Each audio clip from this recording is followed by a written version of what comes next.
نحمده ونصلي على رسوله الكريم اما بعد فاعوذ بالله من الشيطان الرجيم بسم الله الرحمن الرحيم رب اشرح لي صدري ويسر لي امري واحلل عقدة من لساني يفقهوا قولي. السنة والصحابہ، سنت صحابہ کرام کی نظر میں. صحابہ کرام رضوان اللہ علیہم اجمعین رسول اکرم صلی اللہ علیہ وسلم کے تمام اقوال اور افعال کی من و عن اسی طرح پیروی کرنے کی کوشش فرماتے جس طرح نبی اکرم صلی اللہ علیہ وسلم سے سنتے یا آپ کو کرتے دیکھتے. چند مثالیں. اتباع سنت کے لیے سنت کی مصلحت اور حکمت سمجھ میں آنا ضروری نہیں.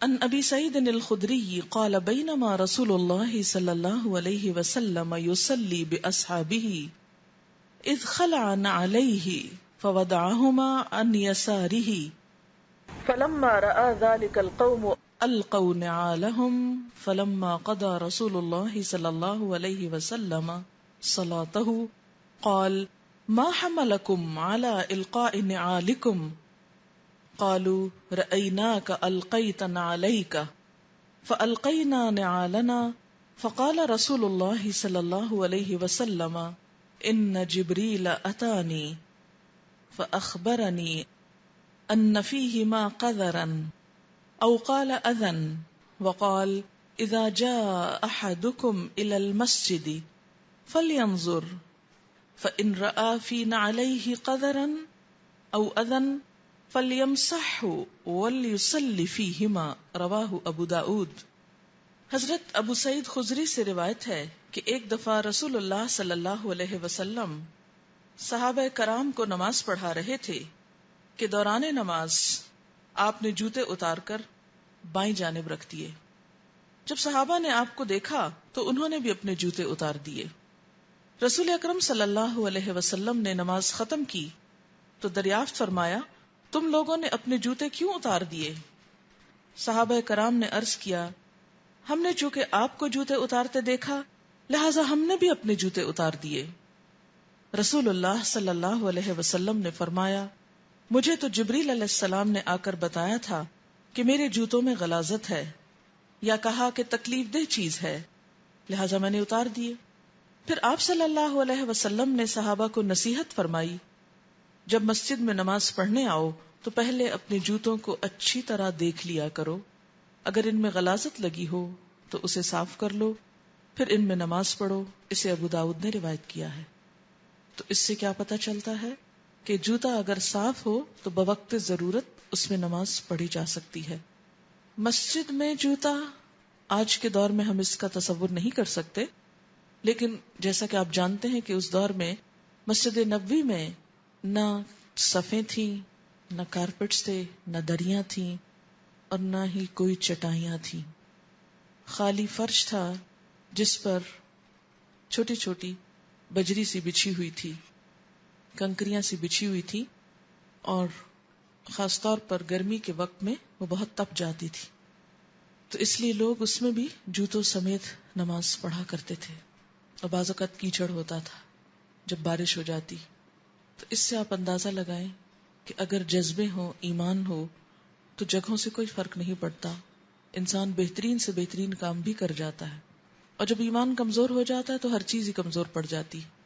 بہرحال آپ صلی اللہ علیہ وسلم نے نماز کی حالت میں جوتے اتارے تھے اور صحابہ کرام نے جیسے دیکھا، مثلا آپ چونکہ لیڈ کر رہے تھے پریئر کو، تو جب آپ نے اتارے تو پہلی صف نے اتارے تو پچھلی نے اس کو دیکھ کے اس کے بعد اس کو دیکھ کر اور یہ سوچ کر کہ اگر اگلے لوگ کوئی کام کر رہے ہیں تو وہ اسی لیے کر رہے ہیں کہ آگے ہوا ہے، کیونکہ ہر صف دوسرے کو دیکھ کر اپنا ایک طرح سے امام کو فالو کرتی.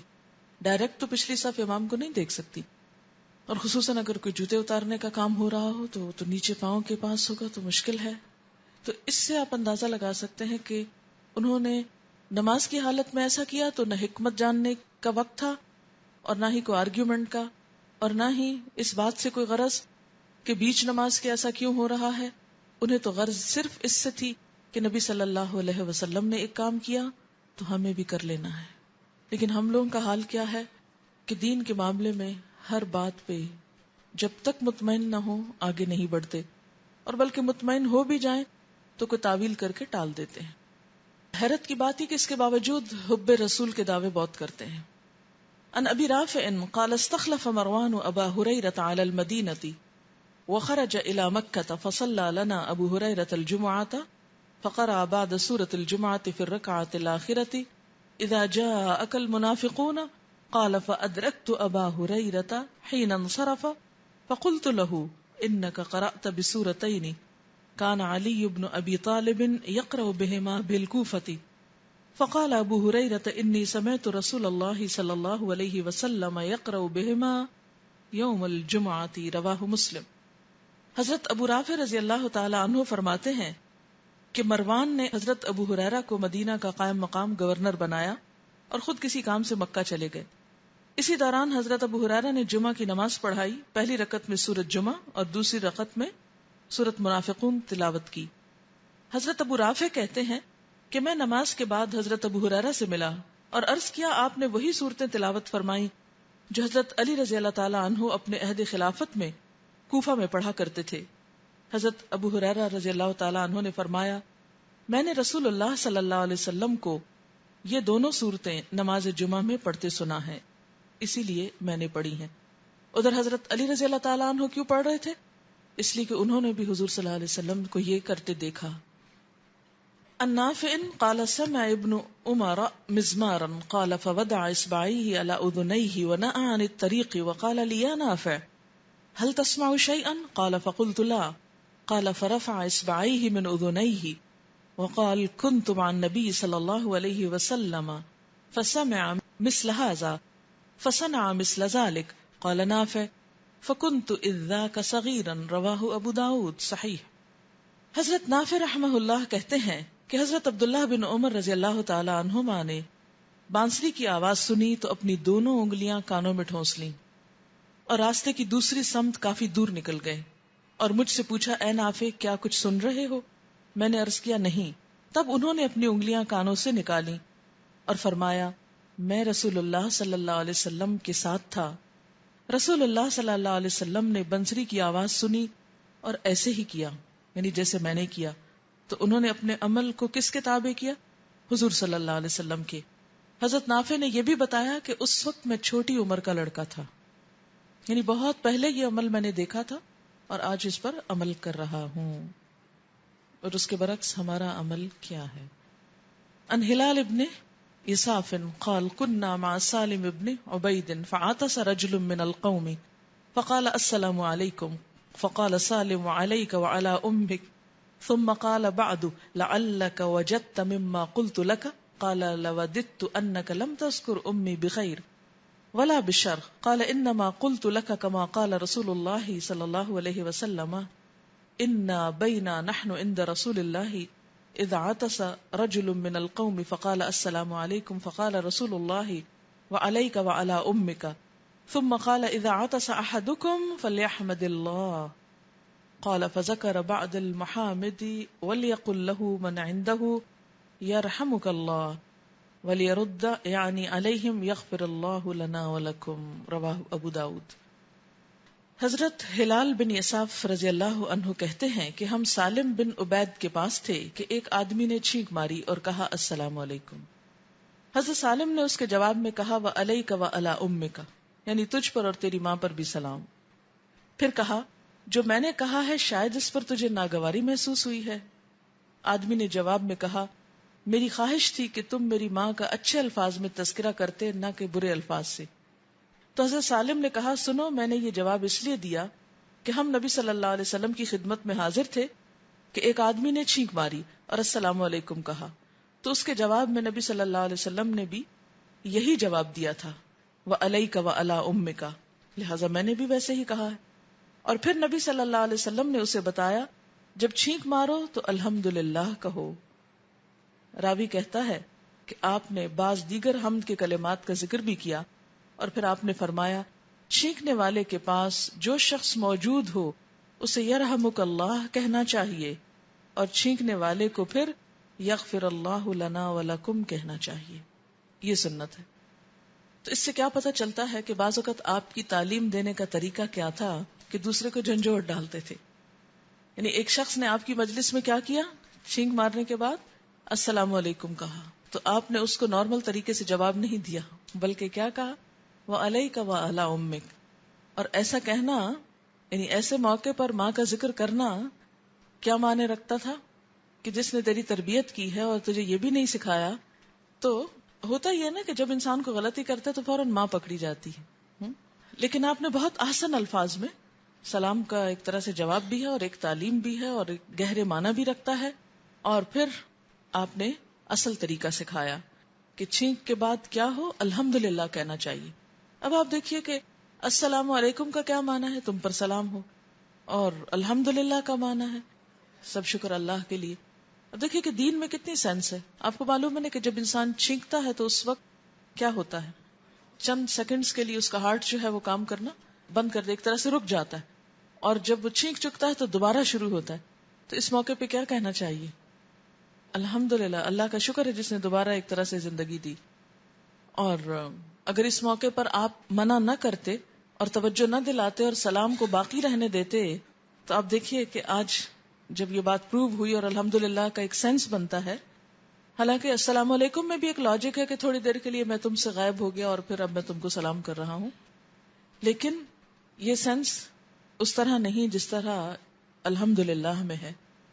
تو چھوٹے چھوٹے آداب میں بھی, چھوٹی چھوٹی دعاؤں میں بھی اگر وہ طریقہ اختیار کر لیا جائے جو حضور صلی اللہ علیہ وسلم کا ہے, تو چھینکنا بھی ایک عبادت ہے. یعنی اس موقع پر بھی انسان کے نیکیوں میں ہی اضافہ ہوتا ہے. تو ہر حال پھر ایک عبادت ہو جاتا ہے جب زندگی اس طریقے کے مطابق ہو جو اللہ کے رسول صلی اللہ علیہ وسلم نے سکھائی ہے.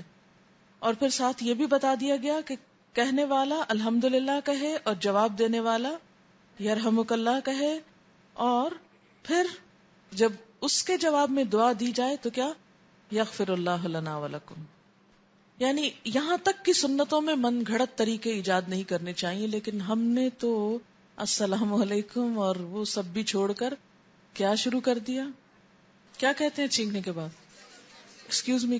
اس کا مطلب کیا ہے, مطلب کیا بنتا ہے اس موقع پہ ایکسکیوز می کہنے کا, مجھے معاف کر دیجئے کہ میں نے آپ کی تکلیف کا سبب بنا, یہی ہو سکتا ہے نا زیادہ سے زیادہ. لیکن اس میں اور الحمدللہ میں فرق کیا ہے. ایکسکیوز می کہنا ایک شیلو چیز ہے, ٹھیک ہے, ایک ادب ہے, ایٹیکیٹ ہے, لیکن وہ معنی نہیں رکھتا جو الحمدللہ میں ہے. اس لیے کہ واقعی اگر یہ بات درست ہے کہ اس وقت چھینکنے کے موقع پر انسان کے کچھ باڈی فنکشنز جو ہیں وہ رک جاتے ہیں اور جو کہ زندگی کے لیے بہت ضروری ہیں, تو دوبارہ ان کے شروع ہونے پر ایکسکیوز می کہنا بس ٹھیک ہے, کہنا ہے, اچھی بات ہے, کہہ لیں, مگر جو واقعی فائدہ دیتا ہے. اچھا, ایک اور بات یہ ہے کہ جب تک ہمارا مزاج نہیں بدلے گا ہم ان چیزوں کو اپریشیٹ بھی نہیں کر سکیں گے. مزاج کیسے بدلے گا, جب ہماری سوچ بدلے گی. سوچ کی تبدیلی کیا ہے کہ دنیا نیچے آ جائے اور آخرت اوپر آ جائے, دنیا نمبر 2 ہو جائے اور آخرت نمبر 1 ہو جائے. کیسے نمبر 1 کیسے ہوگی, کیونکہ جب الحمدللہ کہیں گے تو آپ کو پتا ہے کہ ایک دفعہ الحمدللہ کہنا کیا ہے, یملأ المیزان, میزان بھر دیتا ہے.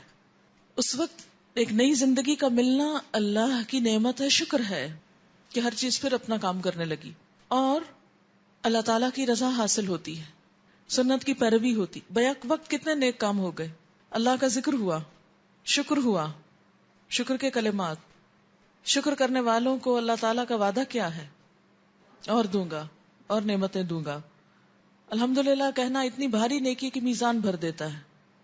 یہ موقع بھی عبادت کا موقع بن گیا. اور اس کے علاوہ اور کیا ہوا, آخرت میں یہ ساری چیزیں فائدہ مند ہوئیں. اس کے برعکس جب تک دنیا ہماری پرائرٹی ہے تو ہمیں مزہ کس میں آئے گا, ایکسکیوز می میں.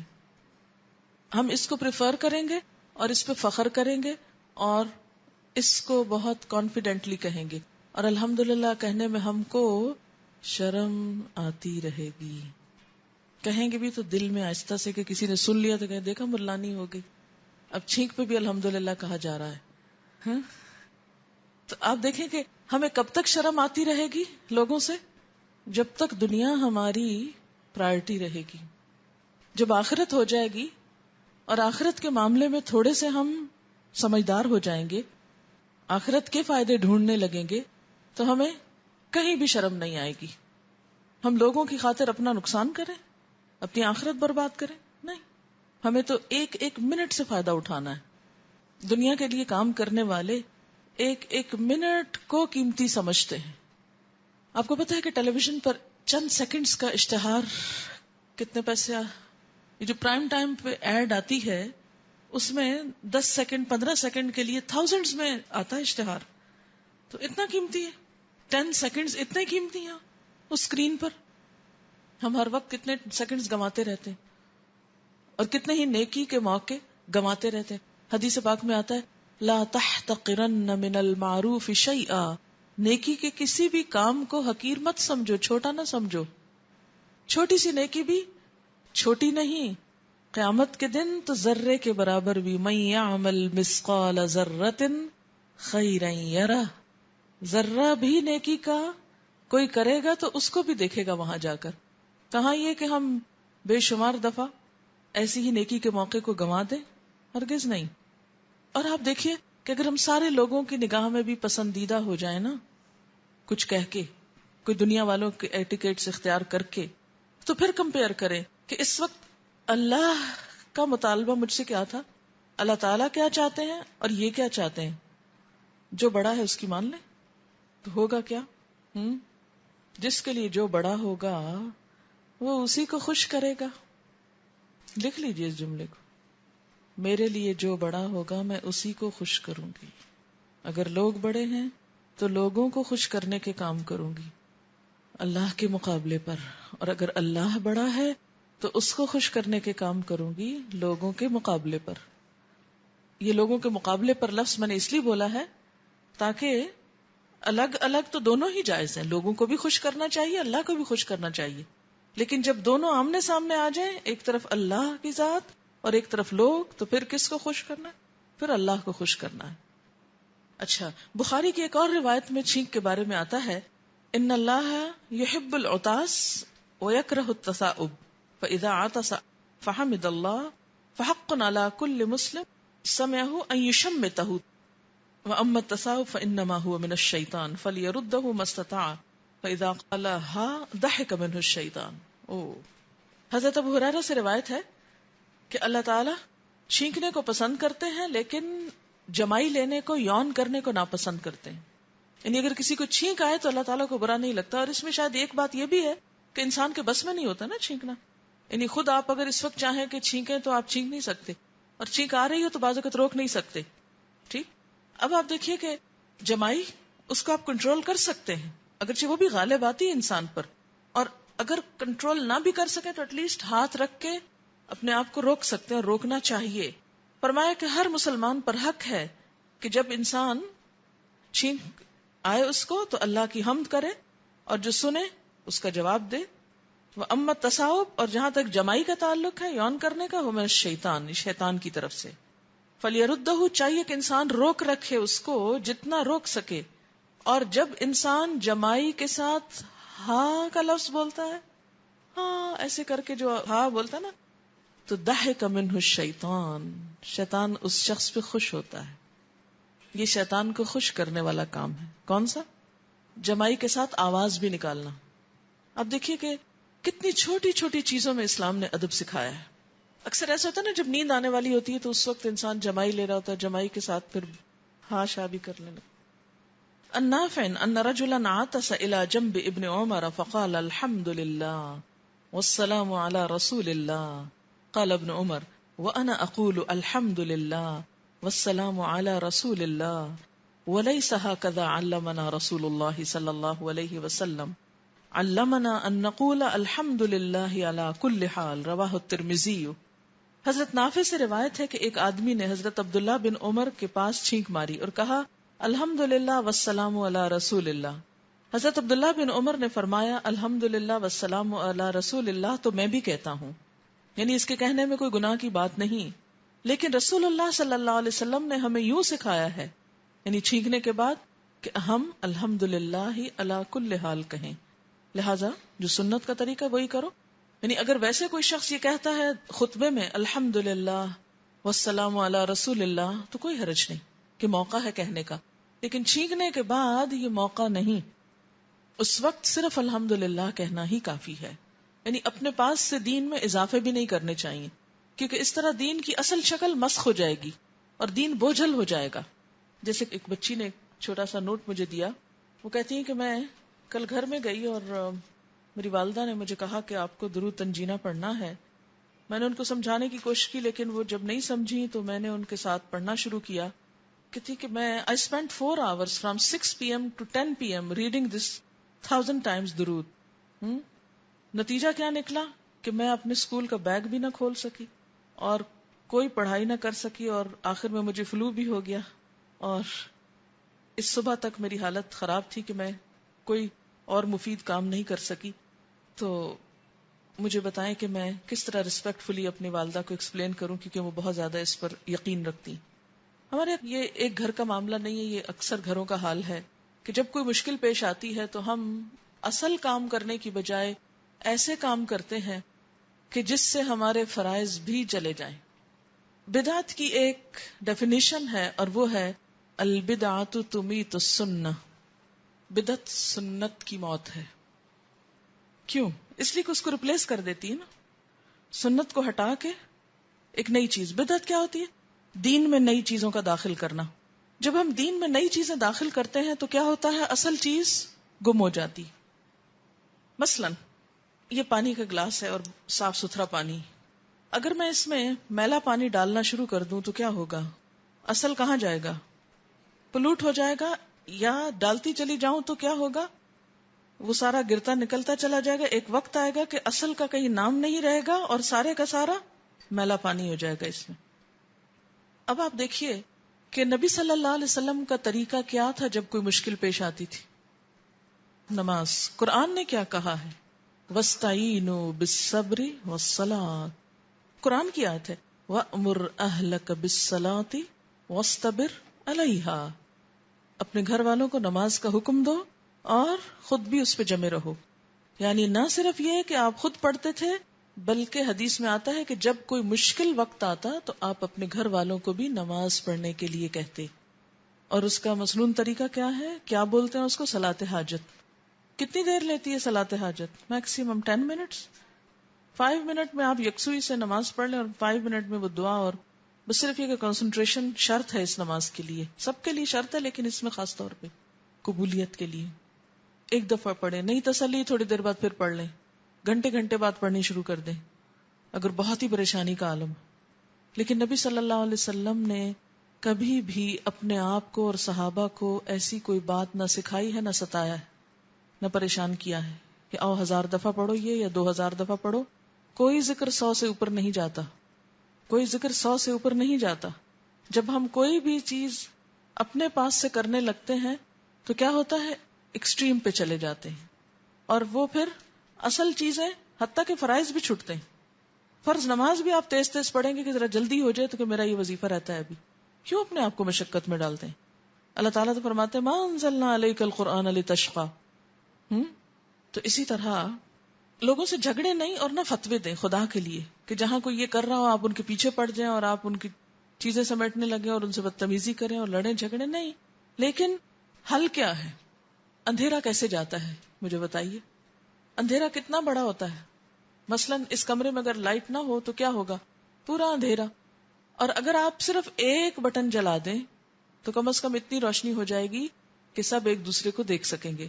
اچھا 2 جلا دیں تو اور زیادہ، 3 جلا دیں تو اور زیادہ. جتنی زیادہ جلاتے جائیں گے اتنی روشنی بڑھتی جائے گی. لیکن اگر آپ کھڑے ہو کے اندھیروں سے جھگڑنا شروع کر دیں اور ایک لاٹھی لے کے سب اندھیرے کو مارے، ہاں کیا نتیجہ نکلے گا؟ جتنی چاہے انرجی لگائیں کچھ نتیجہ نہیں آئے گا. بس آپ تکلیف فرمائیں اور جہاں بورڈ لگا وہاں پہنچ کے آن کر دیں، ختم بات.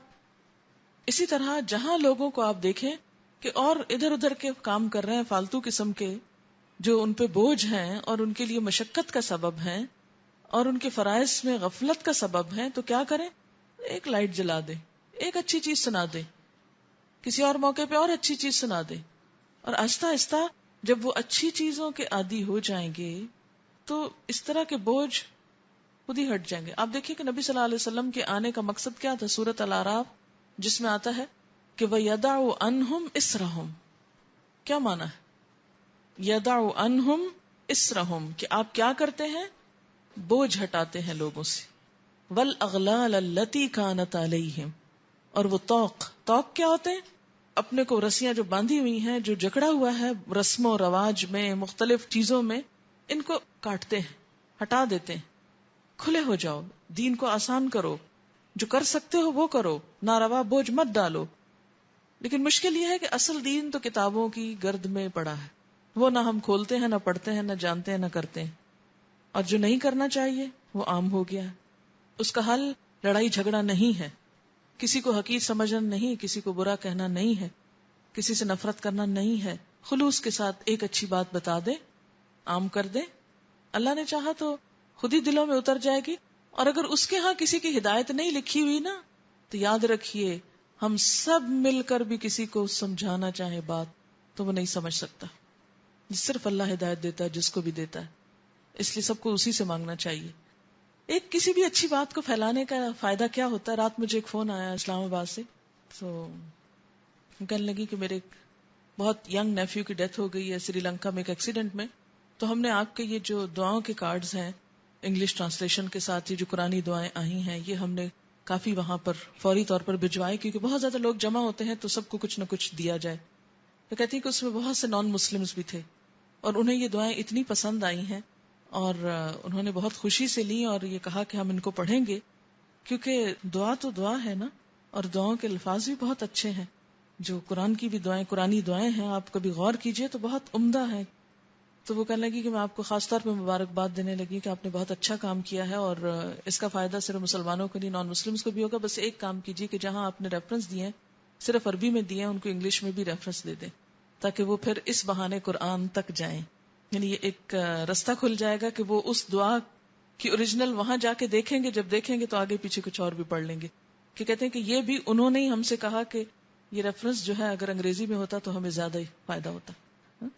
تو کوئی ایک اچھی بات، اب ہم نے تو اس نیت سے نہیں بنائے تھے کہ وہ وہاں چلے جائیں اور وہاں کوئی پڑھ لے، لیکن جب ایک اچھی بات کوئی کرتا ہے تو پتہ نہیں چلتا کہ وہ کہاں سے کہاں پہنچ جاتی. عن زید بن اسلم عن ابیہ ان عمر بن الخطاب رضی اللہ عنہ قال للرکن اما واللہ انی لأعلم انک حجر لا تضر ولا تنفع ولولا انی رأیت النبی صلی اللہ علیہ وسلم استلمک ما استلمتک فاستلمہ ثم قال فما لنا وللرمل انما كنا رأينا به المشركين وقد اهلكهم الله ثم قال شيء صنعه النبي صلى الله عليه وسلم فلا نحب ان نتركه متفق عليه. حضرت زید بن اسلم اپنے باپ سے روایت کرتے ہیں کہ حضرت عمر بن خطاب نے حجر اسود کو مخاطب کر کے کہا، واللہ یعنی اللہ کی قسم، میں جانتا ہوں تو ایک پتھر ہے، نہ نقصان پہنچا سکتا ہے نہ نفع دے سکتا ہے.